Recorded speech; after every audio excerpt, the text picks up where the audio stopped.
భారతదేశంలోనే అతిపెద్ద credit outreach కార్యక్రమాన్ని విజయవంతంగా నిర్వహించిన నరసరావుపేట దేశవ్యాప్తంగా గుర్తింపు పొందిందని ఎమ్మెల్యే డాక్టర్ చెదలవాడ అరవింద్ బాబు తెలిపారు.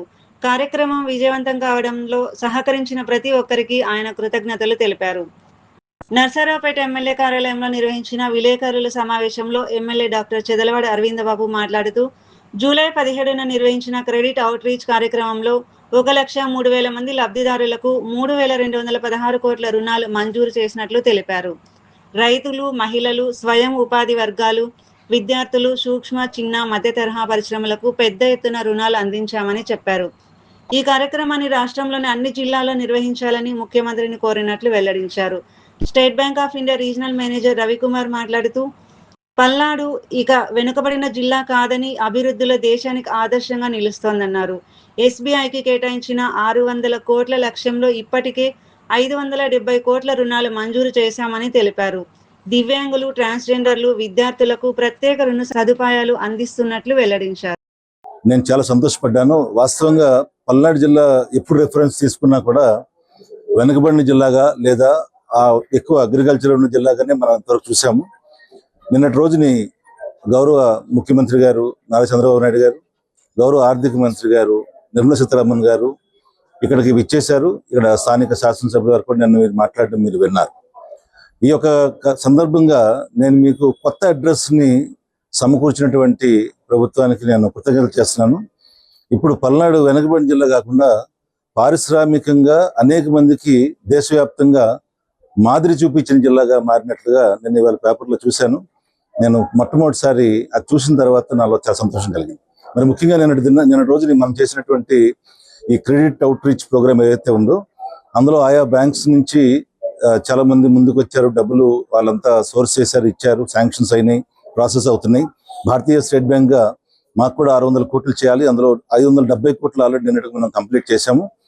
ఇక ఈ రోజు కూడా మా ప్రయత్నాలు సాగుతున్నాయి. నిన్నటితో అది ఎండ్ అవ్వలేదు. మీకు అందరికీ ఈ పత్రిక సముఖంగా మీకు చెప్పే విషయం ఏంటంటే ఇది ఆన్గోయింగ్ ప్రాసెస్.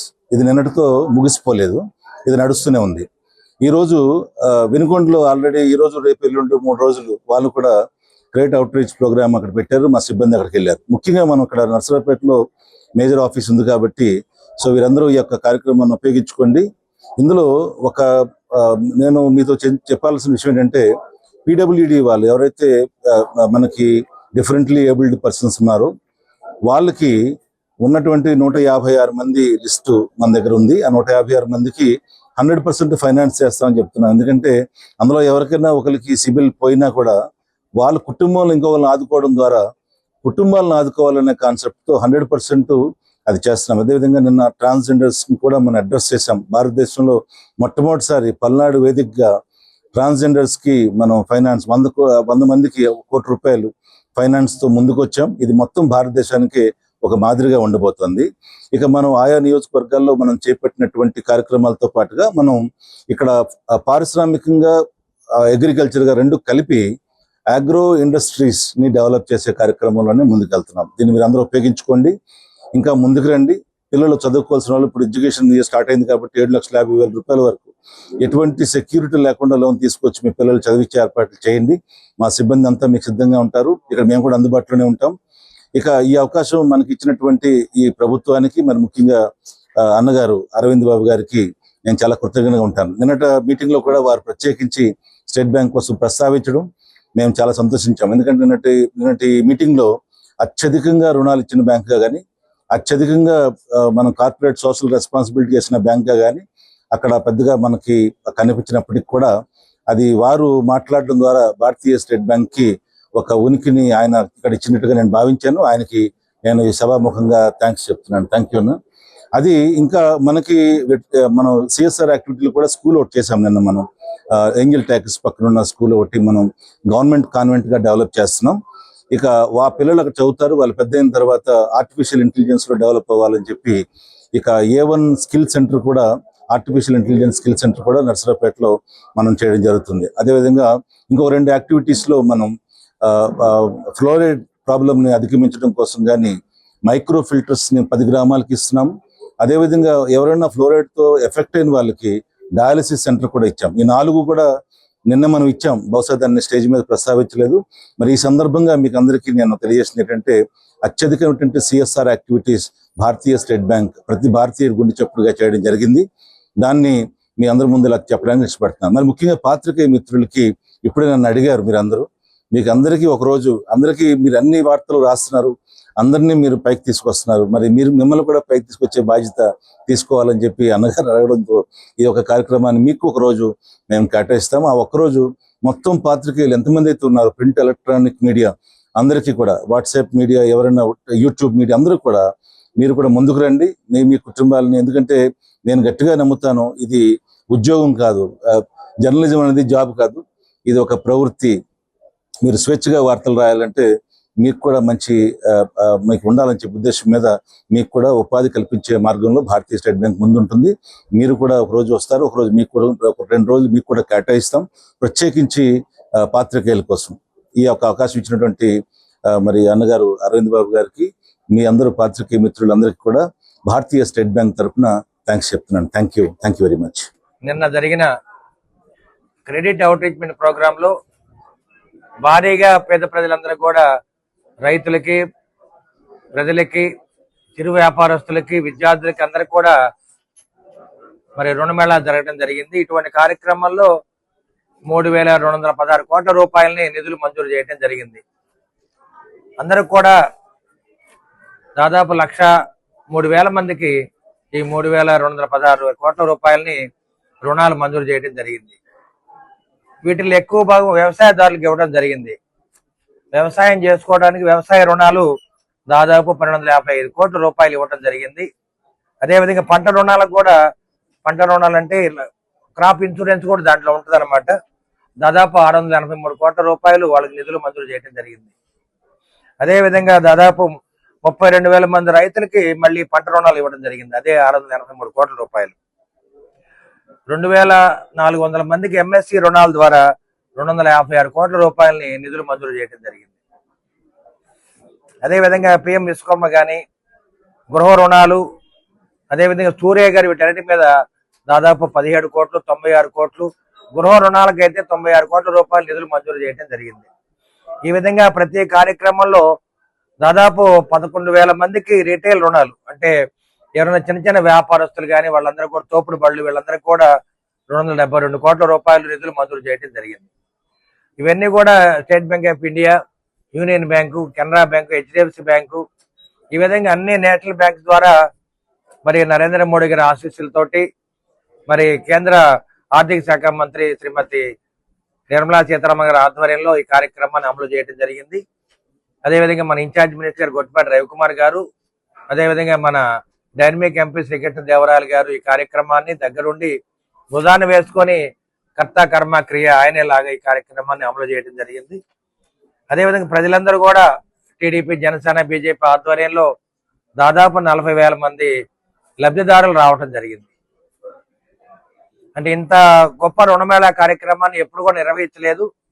భారతదేశంలో ఇంతమంది బీహార్లో పెట్టడం జరిగింది. ఆంధ్రప్రదేశ్ ఇదే మొట్టమొదటిసారిగా నర్సాపేట మరి పల్నాడు ముఖ ద్వారంలో ఈ కార్యక్రమం అమలు చేశాము. ఈ కార్యక్రమానికి మరి ముఖ్యంగా కలెక్టర్ గారు, అధికారులు, బ్యాంక్ మేనేజర్స్, ఆర్ఎంలు, డీజీఎంలు, బ్యాంక్ మరి సిబ్బంది, అదేవిధంగా డ్వాక్రా గ్రూపులు, పోలీస్ సిబ్బంది, మున్సిపాలిటీ సిబ్బంది అందరూ కూడా ఎంతో కష్టపడి పనిచేశారు. ఈ కార్యక్రమాన్ని చాలా గొప్పగా విజయవంతం చేసిన ఘనత మరి అధికారులందరూ కూడా మరి ధన్యవాదాలు తెలియజేయడం అవుతుంది. ముఖ్యంగా దీంట్లో central point of view, central vision అంతా కూడా బ్యాంకర్స్ కాబట్టి, బ్యాంకర్స్ కూడా దాదాపు నెల రోజుల నుంచి కష్టపడి మరి రుణాలు మంజూరు చేయడం జరిగింది. లబ్ధిదారులను ఎంపిక చేయటం, అప్లికేషన్లు తీసుకోవటం, అర్హులందరికీ కూడా మరి సెక్యూరిటీ కూడా లేకుండా అందరూ కూడా రుణాలు ఇవ్వడం జరిగింది. ఇటువంటి గొప్ప రుణమేళ అనేది మనం మొట్టమొదటిసారిగా నర్సాపేటలో జరిగింది. ఈ కార్యక్రమాల్ని మళ్ళీ మరి మిగతా జిల్లాల్లో కూడా జరపాలని చెప్పి ముఖ్యమంత్రి గారు కోరడం జరిగింది. వీటన్నిటికంటే కూడా ముఖ్యంగా మరి ఆర్థిక శాఖ మంత్రి నిర్మలా సీతారామన్ గారు చాలా కష్టమైన ఇష్టంగా ఈ కార్యక్రమానికి వచ్చి మరి చక్కటి ఉపన్యాసం ఇవ్వడం జరిగింది. అధికారులందరూ కూడా మరి గొప్పగా ప్రశంసించారు. అది కాదు బ్యాంకర్స్ ను కూడా చాలా గొప్పగా కొనియాడటం జరిగింది. కాబట్టి అదేవిధంగా పోలీస్ శాఖ సిబ్బంది కానీ మున్సిపల్ అధికారులు వీళ్ళందరూ కూడా చాలా చక్కగా ఈ ఏర్పాట్లు బాగా చేయటం జరిగింది.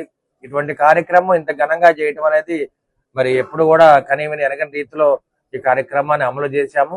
ఇది ప్రభుత్వ పరంగా ఈ కార్యక్రమం అమలు చేశాం కాబట్టి మరి తప్పనిసరిగా ఎవరైతే లబ్ధిదారులు ఉన్నారో వాళ్ళందరూ కూడా మేలు జరగాలని చెప్పి ఈ కార్యక్రమాన్ని ఏర్పాటు చేయడం జరిగింది.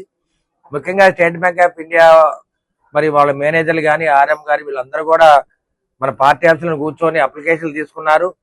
లబ్ధిదారులందరికీ, చిరు వ్యాపారస్తులకి, చదువుకునే విద్యార్థులకి, వాహనాల కొనుగోలుదారులకి వాహనాలు రుణాలు కూడా దాదాపు కొనుగోలు చేయడానికి 12 కోట్ల రూపాయలు ఇవ్వడం జరిగింది. చదువుకునే విద్యార్థులకు కూడా 20 కోట్ల రూపాయలు ఇవ్వడం జరిగింది. ఈ విధంగా ఇంత గొప్పగా ఏర్పాటు చేసిన బ్యాంకర్స్ అందరూ కూడా ధన్యవాదాలు తెలియజేస్తున్నాం. వాళ్ళ బ్యాంకుల దగ్గరికి లబ్ధిదారు వెళ్ళే పని లేదు, బ్యాంకులు మీ దగ్గరికి వస్తున్నాయి. ఈ కాన్సెప్ట్ ని నరేంద్ర మోడీ గారు దీన్ని అమలు పరచడం జరిగింది. ఎందుకంటే బ్యాంకర్స్ ప్రజల వద్దకు వెళ్ళినప్పుడు వాళ్ళకి ఏది అవసరం ఉందో, మరి పాడి పరిశ్రమ అవసరమా, వ్యవసాయ సంబంధంగా వాళ్ళకి లోన్లు కావాలా, ఏదైనా ట్రాక్టర్లకి పనిముట్లు కావాలా, ఇవన్నీ కూడా ఏర్పాటు చేయడానికి ఈ కార్యక్రమాన్ని ఏర్పాటు చేయడం జరిగింది. అందుకని నా ఫైనాన్స్ మినిస్టర్ గారు కూడా చెప్పడం జరిగింది, నరేంద్ర మోడీ గారి ఆలోచనతోటి బ్యాంకర్లందరూ కూడా మరి పల్లెలకు వెళ్ళాలి, ఎవరైతే లబ్ధిదారులు ఉన్నారో వాళ్ళందరూ కూడా దగ్గరికి వెళ్ళి వారికి ఏది కావాలో అది చేయమని చెప్పడం జరిగింది. మరి మనం గ్రామాలకు వెళ్ళినప్పుడు కొంతమంది మరి పశు సంవర్ధక శాఖ ద్వారా మనకి లోన్లు కావాలి, పశువులు పెంచుకుంటామని చెప్పడం జరిగింది. కొంతమంది అయితే మరి గొర్రెలు, జీవాలు ఇవన్నీ పెంచుకోవడం అని చెప్పడం జరిగింది. కాబట్టి వాళ్ళకి ఏది కావాలో దాన్ని రుణాలు మంజూరు చేయటం, వాళ్ళ ఆర్థిక పరంగా పైకి రావాలని చెప్పి ఆలోచనతోటి దాదాపు 1,03,000 మందికి ఈ విధంగా రుణాలు మంజూరు చేయడం జరిగింది. ఇటువంటి కార్యక్రమంలో కనీవిని ఎరిగిన రీతిలో 3,216 కోట్ల రూపాయలని మంజూరు చేయటం అంటే ఇది సామాన్య విషయం కాదు. భారతదేశ చరిత్రలో ఇదే మొట్టమొదటిసారి.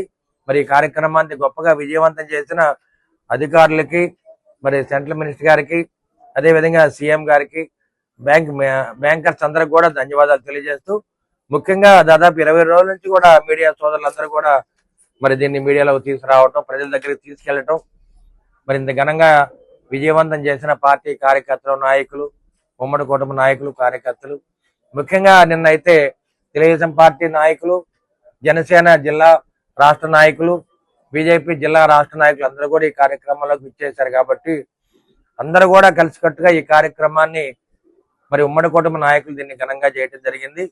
అంటే ఎన్డీఏ కూటమిలో ఇటువంటి గొప్ప కార్యక్రమాన్ని, విజయవంతమైన కార్యక్రమాన్ని మొట్టమొదటిసారిగా మన నర్సరావుపేటలో అమలు చేసినందుకు ఎమ్మెల్యేగా నాకు కూడా చాలా గర్వంగా ఉంది. అదేవిధంగా ముఖ్యంగా మన ఎంపీ గారు అయితే దీన్ని చాలా ప్రతిష్టాత్మకంగా తీసుకొని సెంట్రల్ మినిస్టర్ గారికి ఇచ్చిన మాట ప్రకారం మరి దాదాపు 50,000 మందిని మరి రుణగ్రస్తులుగా తీసుకోవడం జరిగింది. అంటే 1,03,000 మందికి రుణాలు ఇచ్చాము. 3,216 కోట్ల రూపాయల రుణాలు మంజూరు చేయడం జరిగింది. కాబట్టి ఈ కార్యక్రమాన్ని ఇంత గొప్పగా అమలు చేసిన మరి ఎన్డీఏ కుటుంబ నాయకులకి, అధికారులకి, విలేకరులందరూ కూడా మరొకసారి నమస్కారాలు తెలియజేస్తూ